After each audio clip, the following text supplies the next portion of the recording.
Welcome into House of Horns. My name is Victor Corona, aka Victor Producer, and joining me as always, and he's doing it from live from SoFi Stadium is Gilbert Manzano, who does it for Sports Illustrated MMQB. Gilbert, how impressive was this win by the Rams over the Vikings tonight on Thursday Night Football?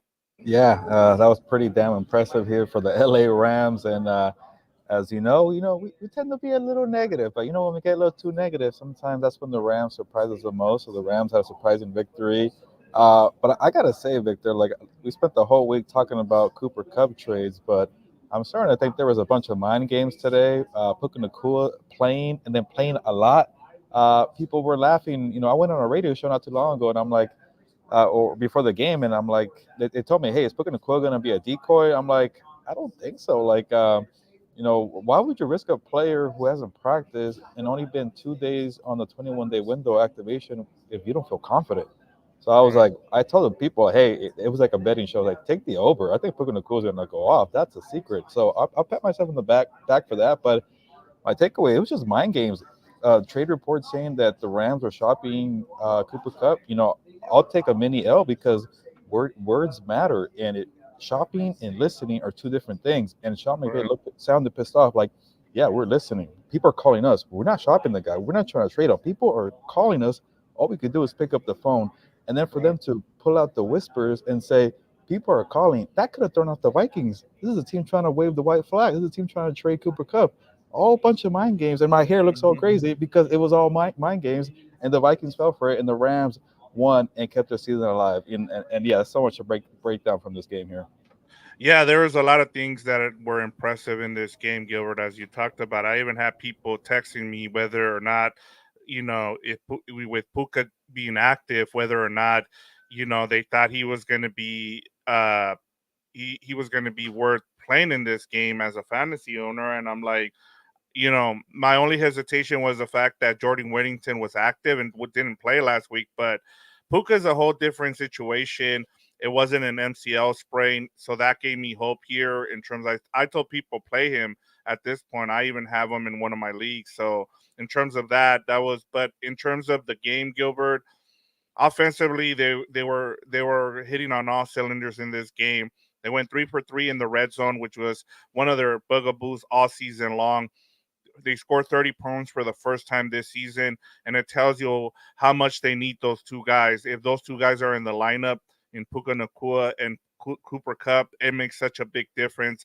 Um, Matthew Stafford with 4 touchdowns in this game. That was more than he had all season long, Gilbert. He had 3 through 6 games this season. One more thing to kind of with the how impressive this win was. The Rams O line did not allow Matthew Stafford to get sacked in this game.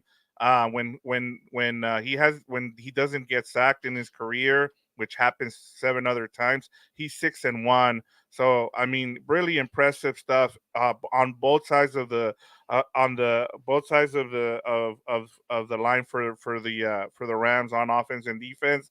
And I'll just say this: as positive as I am, I do have to say I tweeted out it looked like the refs had the over in this game because the over was 48. The over under was 48, and with that safety, it bumped it up to 50, and you hit the over if you win, as you talked about, if you went with the over in this game. Yeah, that safety was like a little, I guess, random, and Yeah, but also it kind of signifies the Rams' defensive line finally growing up, and it's not just yeah, pressures, it's not just analytics stats. Oh, they're getting close. Nah, forget that. I was gonna say f that. Go, get home and get sacks. Man, that first sack from Jerry Verse was impressive. You could tell that he's just playing off of pure strength. When he figures out the whole fundamentals and all the technique to being a pass rusher, he's going to be so good. So just showing off that bull rush right there was very impressive. Byron Young was the one that got that safety there. So Kobe Turner made an impact. So we've been calling out that young defensive front for the entire season. So it just happened on the day they got Cooper Kupp and Puka Nacua. So they could have been the story there. So overall, so many positives. Kyron Williams again, 97 yards. And Victor, I think these Rams were feeling themselves a little bit because anytime somebody asks, hey, how much of a difference does Puka Nacua and Cooper Kupp make? they kept saying, "What do you think? What do you think, reporter?" Obviously, it makes a big difference. So after hearing crap about the Raiders game, hearing crap about the offense for the past month, yeah, these players matter, and uh, you know. I won't even say it's a one game overreaction. We've seen this before. We saw it last year when the team got hot in a hurry. What I saw on that field today reminded me of the 2023 second half LA Yep. Rams there. Like the Marcus Robinson, 2 touchdowns. Yeah. That will have one good catch there. Uh, yeah, even if you say, well, Cooper Kupp only had 51 yards, he just makes a difference. He makes life easier. Puka Nacua kept saying, Kyron Williams kept saying it. Puka Nacua talking about how much he missed blocking for Kyron Williams. Like all these guys being together, it matters. And they kept, you could tell the Rams were tired of the media asking them about the terrible offense. And yeah, no crap, it does matter when you're healthy. So, yeah, all the trade speculation, put it to rest. I even tweeted and had fun and said, cancel all the Cooper Kupp trade rumors, and maybe you could take it away from here, Victor. But even if you get a second round pick from somebody, because I think the value went up a little bit. Cooper Kupp looked Oh good. yeah. I say don't do it. I say see it through and see what the hell happens here. Yeah, it's amazing what 5 days can do for a team, and especially when you go 2-0 in those 2 days. And you know the same thing happened last season when they came off that bye. Gilbert, they won 2 games in 5 days. Same thing happened. I saw a quote from Cam Crow because it happened against him when the Rams beat the Washington Commanders, and he was on the other side of it. And so you know, I just I know the theme of this episode is going to be impressive, and I just there's a lot of things to be impressed about, as you talked about. Demarcus Robinson only had 2 receptions in this game. They both went for touchdowns, and it tells you how much. One of the things that it shows me with Demarcus Robinson is that he has a specific role. He is a number 3 receiver. When you try to make him a number 1 or number 2, he just doesn't play well.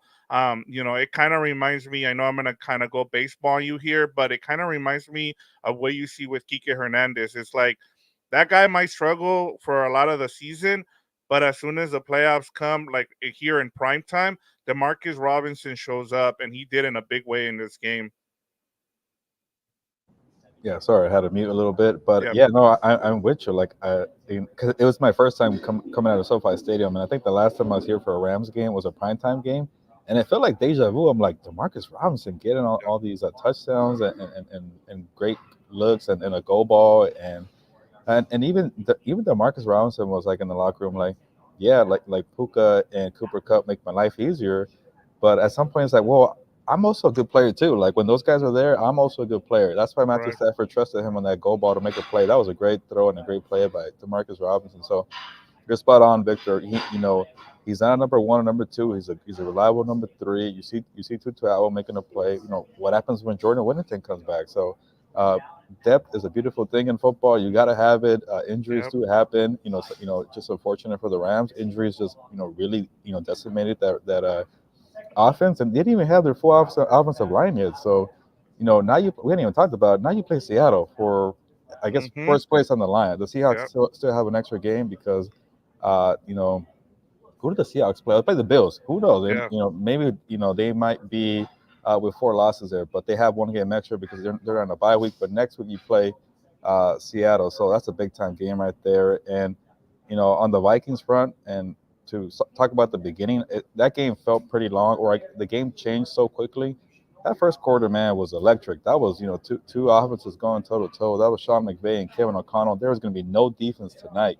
yeah, And to the credit of Chris Shula's defense, they took some of the hits there, and they adjusted. They played better, and they lost Cam Curl, and even the secondary played better. Justin Jefferson was frustrated. Justin Jefferson was amazing, but when they got stopped in the red zone, I want to say twice, right? There was 2 field goals right there that they settled. Justin Jefferson had an amazing catch of the year candidate, catch on the sideline where he bobbled it, and then he put the right foot down to keep it in bounds.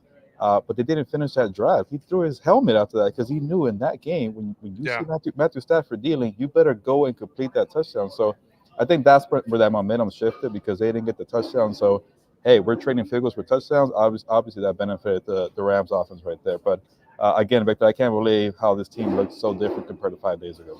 Yeah, and I felt like when it was 14-14, defensively with the Rams, they got some breaks there in terms of some of I felt like the Vikings kind of beat themselves in that first half. I wanted to give the Rams a lot of credit defensively, but at the same time, I have to be honest and say that the Vikings kind of shot themselves in the foot as well. And then that's the other thing too, Gilbert. I posted this stat. Um, Teams after playing the Lions are now 0-5. The only exception is the Cowboys because they went on a bye after playing the Lions. So another thing too that kind of keep in mind. So yeah, I mean like I said, all around really impressive. But yeah, the second half though defensively, the Rams turned up the pressure. I was really impressed. You had Omar Spates out there starting for Troy Reader, who didn't play in this game. So I like some of the changes that I saw. Jalen McCullough coming in for Curl was another thing. I told you. I mean, the guy only played 18 snaps against the Raiders, and he had two interceptions last week. So you're starting to see some of this defense, some of these players contribute a lot more, and you kind of want to continue to see that from this defense. And as I thought one of the best plays I saw, Gilbert, was Braden Fisk kind of doing a stunt with Byron Young, and that allowed them to get that sack, that half sack between Byron Young and Michael Hoyt, which that was to me that was one of the most impressive plays I saw from this defense. Yeah, Vic, it's starting to get to a point where maybe you go make a trade for a defensive back, get some help in the secondary because your front's looking good, or a linebacker. Obviously, they need a linebacker. I I was heard, gonna say you could have gone and traded back yeah, for Ernest Ernest Jones. Jones. Yeah, Ernest Jones. But who they face against the Seahawks next week? There, we'll see if he plays against the Bills there. But now you start thinking about adding players, and you're being the buyer here. So I go back to what I was thinking at the beginning of the show, Victor. I wrote about it. Check out my column at si.com, and you told me about what my coworker Albert Breer said. Like he that interview with Rich Eisen when he's like, yeah, they're not shopping him. It's just the people are calling them. And I'm like, yeah, did we really just miss that? But I'm not gonna beat myself up here because a lot of the reports from people that are respected said they're shopping him. So I don't know. Sean McVay looked pretty annoyed about that. That tells you everything. If he's going to address trade rumors like that and say everything that I saw, or most of the things I saw, were not true, it led to him talking to Cooper Kupp, and Cooper Kupp felt like he was in a good place. Like honestly, he had fun. He told the media like, "Hey, you guys have 2 more weeks to talk about the trade deadline questions, and then if we're over it, I'm gonna get ready for Seattle." So he was in a good place. He didn't seem too worried. So even before this victory, I'm starting to think this is more about like letting the Vikings think that they're shopping Cooper Cup.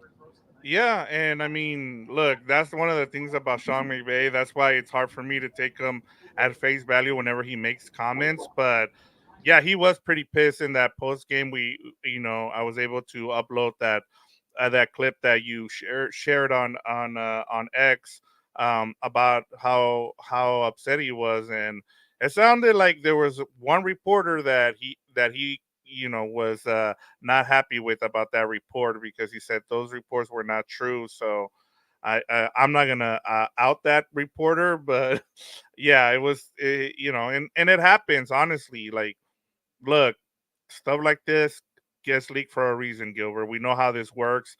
I don't blame reporters for this because they're being fed this information by somebody. So let me get to some of these comments. I want to make sure that we involve our viewers. Uh, Delver left the comment just before we even started recording. He said, one quality went down at a time. Good win. Time to get healthy and let that momentum roll. Great job by our O line. Puka, Kyrens, our monster, Puro Cuernos. And yeah, they get 10 days off now as they get ready for Seattle, Gilbert. And I mean, things are looking up. Onyx 26 he says, what does that last part mean? I looked it up, but I don't know what that's about. We have a Tier joining us. I think he's used to us being on Hilberto's Hour, but because you're at a Sulfite today, we had to do post game House of Horns. Also, Athir says this is a nice win for the Rams. Uh, he also says, no way this guy gets traded. It's nonsense talk. He is the franchise. And then Daniel Calderon with some optimism here. He says, yes. So he's actually really happy about the win. And then Atir says, and by the way, did people forget Cup won the Super Bowl MVP? No, we brought that up. Daniel Calderon says, let's keep getting healthy. Hopefully, our starting line gets back soon. And I'll say this, Gilbert. I felt really bad for Bo Limmer there because he got like three straight penalties on one of the drives. And I was like, oh man, poor kid, man. Like he's being asked a lot, especially going up against a Brian Flores defense where there's so much, simulated pressure. But hey, he didn't get another penalty after that one drive, so that was good to see. Yeah, and I want to add to that, Victor, because I give a ton of credit, deservingly so, to Cooper Kupp for all the eye candy they do pre-snap motion, but it's not easy to like keep tabs on everything that's going on, who's moving behind you, when to snap the ball, because that ball needs to fly out when the guys are moving to the left side or the right side, and that's why we see sometimes the ball hits the guy in motion. So this Yeah, guy's a rookie, so when you play it in an offense that has so much going on in the pre-snap, and Victor, if these guys weren't on point in the first two possessions because the Vikings were clicking on cylinders, like this quick game between Kevin O'Connell and Sam Darnold versus Stafford and McVay was beautiful to watch. Like, yeah, I enjoyed that. I'm a sucker for that. So, all that, you need to be in sync. You need to be together. And yeah, for Limmer, it's hard. That's why he had a couple of flags, but uh, look at the Vikings defense. They had no idea where the hell the ball was going. That they also yeah, got called for a couple of flags. Some of them weren't, DPI. I'm gonna say that, but you know, the ball is coming up, in 2 seconds, 4 yards, and it goes into a 20 to 25 yard game because the blocking is phenomenal. Phenomenal. I can't say it. Phenomenal. There you go. Upfield. phenomenal. Uh, Yeah, it just screens and in breaks, and it's like, how are they getting 30 yards off of that? So all that yeah, it requires to be in sync. And again, I don't know what the hell happened to this team, but I should know. You get Puka Nacua and Cooper Kupp, and it just makes everybody's job easier, even for a rookie like that who took a yeah. couple of flags there. But he did his job there, and then maybe in a couple of weeks you get Avila and Jonah Jackson back. Yeah, and I know we talked about it during the preview to the show, Gilbert, about what is it? Is it more of not of the Rams not finding their identity, or is it more of the play calling from McVay? And I think we got our answer. It's been more of the guys being injured and not having that cohesion between the receivers, and it was proven today because once you get those guys back, you score 30 points. So that tells you what the answer was to it. So yeah, shout out to McVay. And I thought one of the things I heard today, I think it was from DeMarco Farr. I was listening to his radio show today, and he was talking about how one of the things he talked about McVay talked about with him during one of the shows was the fact that he's had to change his offense because of all the injuries. And so, like, he had a plan coming into the season how he wanted to do things, but once all the injuries started to happen, he had to change things up. And I think where we saw the real offense today. Yeah, all that matters, man. How do you game plan for stuff like that? Yeah, And I go back to Puka Nacua, and we talked to Puka Nacua. And I think he was honest when he said that he felt like, I was leaving up to the doctors. I was going to trust the people around me, and he felt fine. He said he was a little worried about playing without a padded practice. So obviously it wasn't total like, yeah, they're confident. Let's unleash this guy in a quiet way and keep it a secret here. But the thing about that, he was around last year, so Stafford and him had that chemistry. So yeah, things where you're talking about game planning, all that matters. But repetitions from the previous year, experiences, knowing that chemistry, that does matter. So that's why when guys looking to cool come in, which is amazing because he's only a second year guy, but all yeah, that was established in the summer, in the off season, in the rookie year, and that's where you come in like that very quickly. So it pays to wake up at 4 in the morning and work out with Cooper Kupp, right? It showed in yeah, that game, the preparation right there, the rehab. I'm sure that was new for him as a young player. So everything you just mentioned, Victor, that does matter. These are small things about football. Obviously we could bore people with that, but that showed out. That showed today. In a yeah, short game like that, where you're the Vikings who got beat up by the Lions, and you find yourself in a high scoring game after the first quarter, and you had to be perfect essentially. And that's why I go back to Justin Jefferson slamming his helmet after he made an amazing play, because he did not finish that drive with a touchdown, and everything switched momentum there because it was a Puka Nacua Cooper Kupp Stafford night. Yeah, and to the defense's credit, I mean, they allowed Justin Jefferson to get his, but they pretty much shut out everybody else. I mean, outside of that John Oliver touchdown, they pretty much no Jordan Addison didn't go off in this game. So yeah, they gave Justin Jefferson 115 yards, but outside of that, the rest of the guys they kept pretty quiet. Let me continue on with these comments, Gilbert, and then we'll continue to you know give our thoughts with this game. The Worm, who we haven't heard from in a while, it's good to hear from him again here. He says all the Rams receiver really delivered. I agree. I'm gonna guess this is a Vikings fan who's not happy. He says the refs won the game. The NFL is rigged, scripted. They will have teams that they want to move forward one way or another. There were flags that should and shouldn't have been called. I mean, I felt like the game was pretty, you know, tightly called. I'll say this: everybody agrees that that was a face mask at the end of the game. That I mean, that should have been called. I mean, even Byron Young, like said, he put his head down and his hands in his face because he thought he was gonna get called for that for that face mask, and he didn't. And I mean, I outside of that, the other calls I thought were right. I mean, there's not another call that I would have disagreed with. Do you, Gilbert? I guess there were a couple of ticky tack ones in the first and second quarter. You know how when the Rams had got three first downs on third down because of flags there. A couple of DPIs. I was like, really? I guess so. Uh, you know, even on that sorry, in the Justin Jefferson catch that I keep talking about, I want to say Darius Williams tugged on his jersey a little bit there. So a lot of plays have DPIs. I get that face mask one was an obvious one. That's why there was a pull report, and that's why you even had Oh yeah. Rams players agreeing to. Yeah, it probably was, but uh, I don't know. I've never been one to really argue about flags. Obviously, there's moments there where it really matters and really affects the game, but at that point, it kind of felt over. I know it was still one score game, one possession game. You still had to get two-point conversion. I get that the game was still in balance, but again, that Rams defense really shut down uh, that overall Vikings offense. And then at that point, where Justin Jefferson just pissed off, like he's kind of checked out a little bit. So I get it. It's a difficult play there or flag, but I'm sure you could watch that game again. You could find a lot of flags that didn't go the Rams way either. So Yeah, I don't know. and I'll add this. I mean, losing your left tackle was huge. I mean, Oh losing yeah, Darryl Shaw good in point. at the end of the first half there was huge for the Vikings. I mean, and credit to the Rams, they took advantage. I mean, they were doing a lot of stunts on that side of the ball to go after Quisenberry. So hey, good on Shula to make sure that he went after that side of the side of the line and yeah, that's where a lot of the pressure was coming for Sam Darnold, and he couldn't get out of it. Let me continue on with these comments. A warm again. Hope Limmer learns from his mistakes. Danny Munuelo says all bone units must stay. Yeah, like that. They look really nice. I'll say that.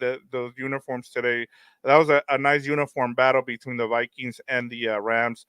Daniel Calderon says, I'm not a fan of Hoy dropping back in covers. Yeah, there's a couple, especially on that touchdown. I'm like, why is he out in coverage? I did not understand that one. Um, Kevin Garcia says Victor produces with the LX flag. Yeah, like it's World Series time. I gotta wear the hat today. I'll go back to Compas on the Bees hat later on in the Cooper week. Kupp said that he's hoping it goes to six It's games because he has tickets to World Series Game Six. six. Yeah, I saw that quote. Jerry Guevara says, "What a great game! What a difference with Puka and Cup on the field. Everyone eats too." So that was also, yeah. I mean, it's good to see everybody on the field, and it shows the difference of having both of those guys back. Atir says, Gilbert, I hate when people talk silly. Someone said Vikings should trade JJ McCarthy and keep Darno. Are they serious? Yeah, there was even trade rumors about Darnold being traded for Matthew Stafford. So don't believe everything you see out there, as Sean McVay told people.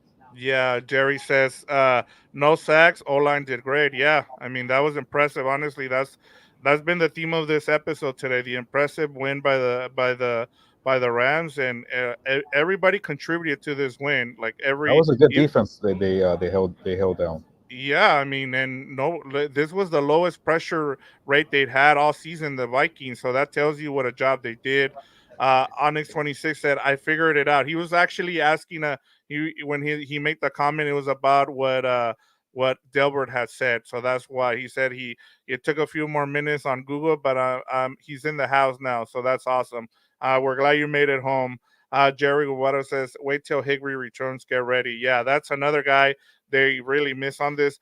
The other thing I was going to tell you, Gilbert, what I thought also another thing that was really impressive about McVay's play calling, he went to some 12 personnel in this game, so he had both tight. I saw both Long and Davis in the game at tight end, and then that's when I was like, what are they doing? Because they kept subbing in Cooper Kupp and Puka out of the game, and they would go with the big packages when they were going to run with Kyron.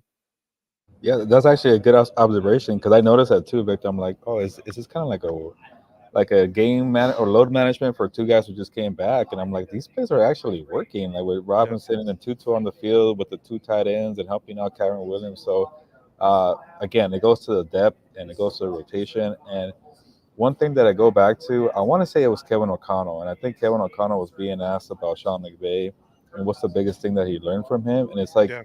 just having good rhythm and good and different timing as a play caller. So if you're crushing a team with just Kyron Williams play, it's okay to go to a different thing, like a different package, because the defense is going to adjust, 8 times out of 10. So when you keep them off their toes, that makes you the best play caller. So things like that, that really matters, and it really showed when Demarcus Robinson got his touchdown. Yeah, I agree. I mean, it's just this was an impressive play calling game by Sean McVay. I mean, there's nothing you can say. I don't the only bad thing was the Stafford interception, but that was on him. That was not on the play call. Here we have more comments here. Athir says, "I owe apologies about Puka. I didn't think he is all that. I saw the game. This kid is special. Can we trade him to the Chargers for around 2 and 5?" I don't think that happens. He's still on that rookie contract. S ESG says the Vikings were only able to run it to the right side after that injury. So the Darrow saw. I mean, yeah, I noticed that too. And then some of the screenplays were going the other way as well, Gilbert, because of that. And he's been one of their best offensive linemen too with the Vikings. And I felt like Al Michaels kind of jinxed this offensive line because he's also said this offensive line hasn't missed any time at all this season. They've only missed like less than 10 snaps this season, and boom, what happens? Their shot gets hurt. I'm like, oh my god, Al Michaels, what are you doing to the Vikings here? But hey, man, injuries are gonna happen. That's part of the He couldn't game. spend the whole show talking about the steakhouse that he likes to go to in LA. I don't Yeah, know if you saw that part yeah, there. and then the other thing too is people keep making fun of all these whenever we have a primetime game, they always show the Santa Monica Pier. They're like, we're not gonna show the Santa Yeah, Monica Pier. the Here's Laguna steakhouse. Beach. Yeah, yeah. Notorious Nerd says, as a Viking fans, you guys outplayed us tonight. The rest were rough at times, but the only real big deal was the face mask for any game. Sure, it's a long drive, but anything can happen. Good games, guys. Rams. So, Yeah, yeah, I'm not gonna disagree. It's one yeah, possession game. You gotta have a fair chance. I get it. It's frustrating, yeah, but I shouldn't even make this point. But obviously, when Darisaw got hurt, the defense was putting the clamps on Sam Darnold. It kind of just felt like it wasn't their night. But I get yeah. it. You want to have a chance all the way. Yeah, and the Vikings are still good, man. They're gonna be.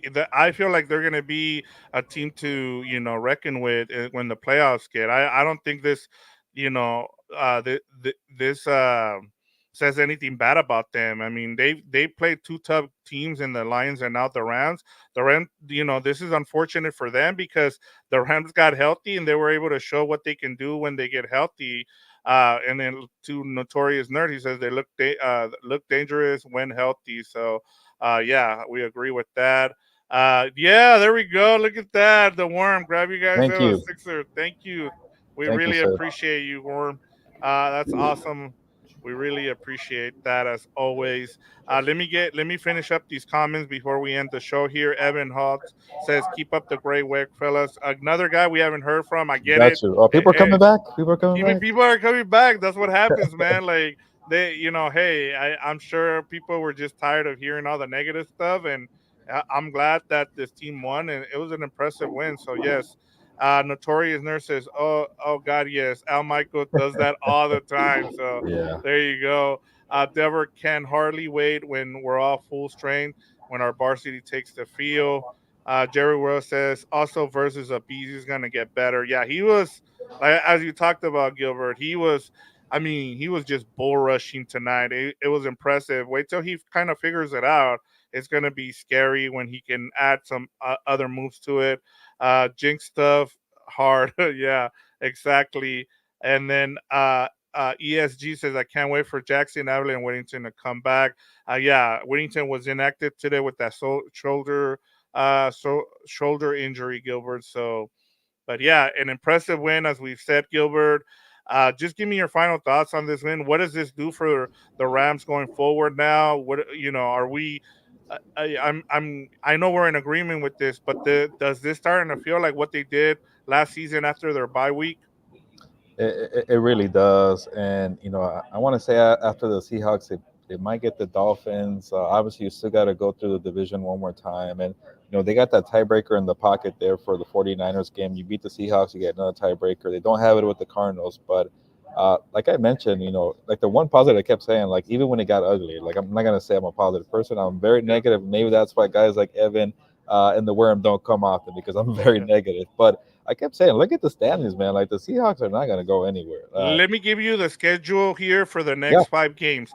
So they have the Seahawks, the Dolphins, the Patriots, the Eagles, and then the Saints, Gilbert.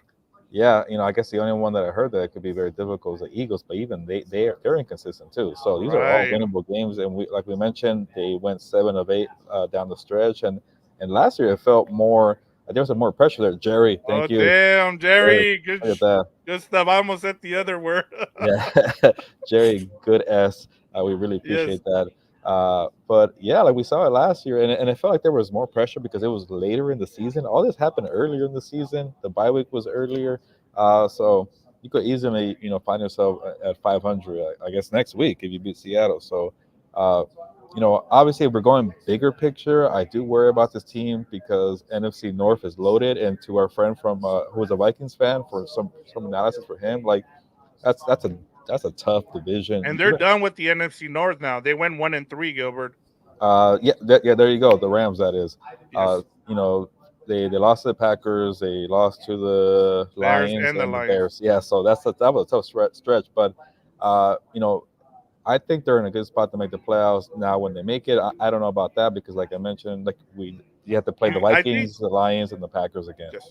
for one of those matchups. So, to give Notorious a nerd some analysis there, like losses are going to happen, but that's still a very good team. Especially you know I think they have a lot of talent there. A lot of like put it this way, Flores defense really frustrates the crap out of quarterbacks, but Matthew Stafford has seen a bunch of coverages in his day. Like he's not Aaron Rodgers, but he's really on the back leg. He's still a very elite quarterback. So you're going to face your Brock Purdy's, your C.J. Stroud, your Jordan Love, your young quarterbacks again. So, that's what makes you different because if you have Matthew Stafford and Sean McVay, and it sounds like we're seeing the same crap from last year, Victor, Yeah. when you have those guys pushing the buttons and the keys at the experience, you just never know. So at this point, you feel like you could become a playoff team.